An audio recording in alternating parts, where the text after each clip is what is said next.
Иминлек актуаль мәсьәләләрнең берсе булып кала. Юлларда автомобильләр саны көннән-көн арта бара. Шуның белән бергә кешеләрнең имгәнүенә һәм һәлак булуына китерүче юл транспорт һәлакәтләренең саны да югары. Җәяүләр катнашында юл транспорт һәлакәтләре арту сәбәпле җәяүләр катнашында операция 7 декабрьгә тузынытылды.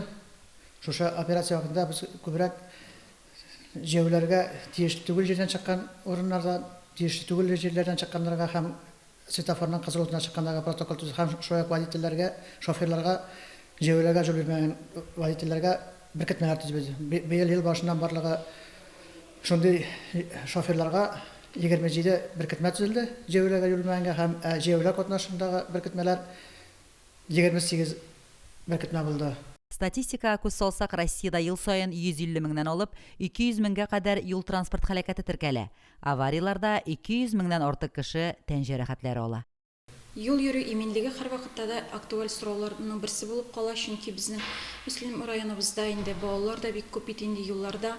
Алар мәктәптән кайтканда да менә хәзер тиз караңгы төшү сәбәпле аларның киемнәрендә яктырткыч кайтаручы элементлар булмау сәбәпле алар күренмәскә мөмкиннәр. Балалар гына түгел, гомумән юлда йөрүче һәрбер кешегә кирәкле элемент ул. Шуңа күрә игътибарны күбрәк шуңа юнәлтсеннәр иде. Мөслим территориясында барлыгы 8 юл транспорт һәлакәте теркәлде. Бу юл транспорт һәлакәтендә 9 кеше төрле җәрәхәтләр алды һәм 1 кеше һәлак булды. Шуңа да юлда йөрүчеләр тиешле түгел җирләрдә каршы полосага чыкмасыннар һәм тизлекне дөрес сөйләсеннәр иде.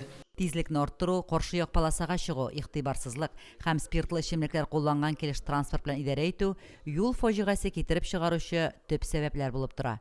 Көзге чорда кичләрен караңгы бик тиз төшә. Җәяүләрнең саклыгы өчен киемнәрдә яктылыкны кире кайтара торган элементлар булдыру да мөһим. Лилия Шәймиева, Динар Нуртдинов, Мөслим телевидениесе.